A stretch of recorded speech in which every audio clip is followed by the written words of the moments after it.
Bonjour à tous et à toutes et bienvenue dans notre émission 100%, une émission qui est pour et sur vous, mesdames. À l'occasion de la Journée internationale de l'hygiène menstruelle, on se retrouve pour une édition spéciale. Ce jour vise à briser tous les tabous construits par notre société et on met en lumière la bataille pour que toutes les femmes aient accès aux protections hygiéniques. Voici les titres que nous allons découvrir dans notre émission aujourd'hui. Nous allons tout d'abord commencer par découvrir le portrait d'une jeune fille qui nous explique sa bataille contre l'endométriose. Ensuite, on aura une présentation des produits qui sont respectueux de l'environnement, mais aussi respectueux envers vos corps. On vous emmènera aussi ensuite à un événement qui souhaite changer les règles. On vous parlera également d'une initiative qui veut être contre la précarité menstruelle. Et pour finir, on va faire un récapitulatif sur les dernières tendances qui sont faites sur mesure pour vous, mesdames, et qui vont vous aider à mieux gérer vos règles. Bref, cette émission est 100% femmes. Commençons cette émission par le portrait émouvant d'une jeune femme atteinte d'endométriose. Elle va nous raconter avec sincérité et authenticité comment cette maladie impacte sa vie de tous les jours. Alors, j'ai de l'endométriose. Ça se traduit par des maux de ventre et beaucoup d'autres maux. J'ai été diagnostiquée très récemment, c'était il y a de ça quelques semaines, je dirais 2 mois. Si j'ai pas été étonnée, c'est parce que on en entend beaucoup parler et tous mes symptômes se rapprochaient beaucoup de ceux qui sont décrits par l'endométriose. C'est vrai que c'est quand même inquiétant en étant jeune de se dire que à 20 ans peut-être que à cause de ça t'auras peut-être jamais d'enfant, peut-être que tu vivras toute ta vie avec les douleurs que t'as sans jamais trouver le remède qui puisse apaiser tes douleurs. Il y a aussi beaucoup de conséquences qui en découlent, c'est-à-dire que il n'y a aucun moyen de contraception qui me convient. Quand je suis en période de crise, de douleur, c'est difficile de rester assise sur une chaise en cours. Donc voilà, c'est très embêtant et c'est handicapant même, je dirais. Je dirais que non, parce que c'est pas quelque chose d'apparent et pour moi, la féminité, elle se traduit par ce qu'on dégage, les atouts féminins. C'est vrai que c'est très cliché, mais c'est comme ça que je le définirais. Je lui dirais de... Oui, c'est injuste parce qu'on est jeune, parce que c'est très très handicapant. On ne sait pas ce que nous réserve l'avenir, voilà, si on décide d'avoir des enfants. On ne sait pas si on pourra en avoir un jour. Je lui dirais de trouver une bonne sage-femme ou une bonne gynécologue avec qui elle pourrait en discuter et surtout de le dire à sa famille, quoi, pour pas qu'elle soit toute seule là-dedans. Pour continuer cette émission, nous allons maintenant accueillir Chloé qui va nous parler des protections hygiéniques réutilisables. Bonjour Chloé, comment allez-vous ? Bonjour Léa, ça va très bien, merci. Alors effectivement, aujourd'hui nous sommes ici pour parler des protections réutilisables. Depuis des dizaines d'années, en termes de protection hygiénique, on connaît les tampons, les serviettes jetables, mais ceux-ci sont très nocifs. D'une part, pour la santé, puisqu'ils contiennent des substances toxiques qui sont potentiellement cancérogènes, et d'autre part pour l'environnement, puisqu'en fait ils représentent énormément de déchets, surtout quand on sait qu'une femme utilise entre 12 000 et 16 000 protections jetables tout au long de sa vie. C'est énorme. C'est énorme. Heureusement, depuis quelques années, des nouvelles protections hygiéniques se sont développées. Aujourd'hui, pour vos règles, vous utilisez des culottes menstruelles, par exemple, ou bien des serviettes réutilisables, lavables et réutilisables, mais aussi la cup. Donc voilà, ce sont des protections qui sont lavables et réutilisables. Les culottes et les serviettes sont composées en fait de plusieurs couches de tissu technique pour absorber, drainer et retenir le sang menstruel. Et la cup, elle est fabriquée avec du silicone médical. Mais du coup, si je comprends bien, en fait, ces produits-là, en plus d'être mieux pour votre corps, c'est plus respectueux pour l'environnement.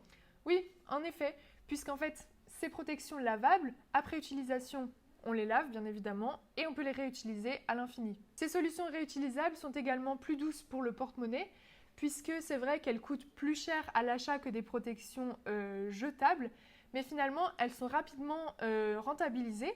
Pour une cup, il faut compter une trentaine d'euros, pour une culotte menstruelle entre 20 et 40 euros et pour une serviette lavable entre 10 et 20 euros. Donc c'est vrai que c'est un investissement, mais finalement quand on voit le prix des protections hygiéniques jetables, si on fait le calcul, ça sera vite rentabilisé sur le temps. Évidemment, on ne va pas garder ces protections toute sa vie. À un moment donné, bien entendu, il faut les changer. Donc la durée de vie d'une cup est estimée entre 5 et 10 ans selon les marques. Les culottes menstruelles et les serviettes lavables sont, elles, utilisables pendant environ 5 ans. Donc, ça va faire 3 ans que j'utilise des protections réutilisables, j'en suis vraiment satisfaite et c'est vraiment plus pratique déjà en termes de temps. Je peux les garder environ 10 heures, mes culottes par exemple. Sinon j'avais peur des problèmes de santé que les produits pouvaient nous amener, notamment le choc toxique avec les tampons. Je suis vraiment sereine par rapport à ma santé. Aussi, j'ai pu acheter des paquets de serviettes tous les mois. Je sais que je suis prête lorsqu'elles arrivent. C'est des économies vraiment non négligeables. Bon, merci Chloé de nous avoir rejoints aujourd'hui sur notre plateau. Merci à vous.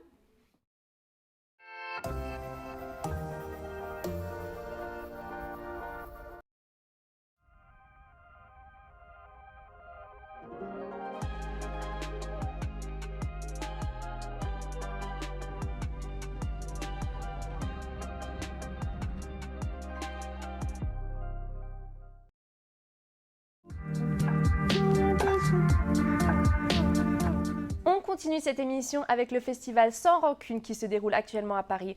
On retrouve notre envoyée spéciale Alissa en direct.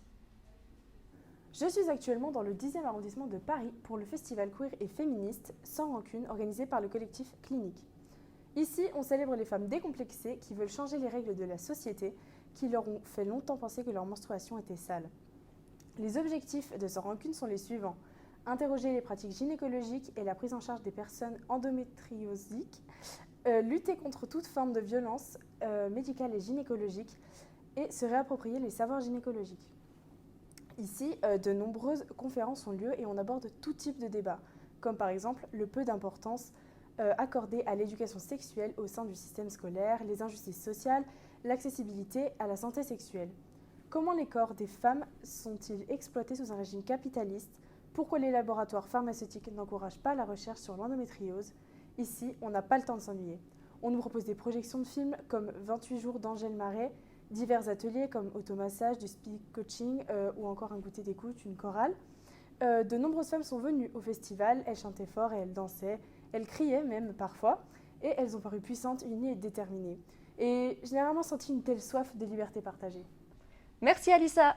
Désormais, zoom sur une belle initiative mise en place contre la précarité menstruelle. Pour cela, nous allons accueillir Lydie. Bonjour Lydie, comment ça va ? Bonjour Léa. Aujourd'hui, nous allons parler de la précarité menstruelle. Donc, c'est un phénomène qui touche environ 2 millions de femmes en France, donc c'est-à-dire un tiers d'entre elles. Pour lutter contre ça, Gaëlle Lenohan a lancé une start-up, donc Marguerite NC, en 2019. Son objectif, c'était d'aider toutes les femmes qui pouvaient être dans cette situation de précarité, donc ne pas avoir accès aux protections hygiéniques. Donc elle a créé des distributeurs de protection hygiénique bio et gratuits à mettre dans les lieux publics. Donc elle en a déjà installé dans beaucoup d'universités, d'écoles, par exemple la Sorbonne à Paris, mais aussi pour les adultes, donc par exemple dans les entreprises, dans les hôtels ou même dans les prisons. Elle a réussi son pari par exemple d'en implanter dans la prison de Fleury-Mérogis ou de Fresnes. Ces distributeurs, ils sont utiles pour les femmes, mais ils proposent aussi des produits qui sont respectueux du corps des femmes. Donc c'est des produits qui sont faits en coton 100% bio, sans plastique, sans chlore, seulement ce dont les femmes ont besoin. La start-up elle est en collaboration avec la marque Natracare qui fait des produits hygiéniques sains depuis 1999.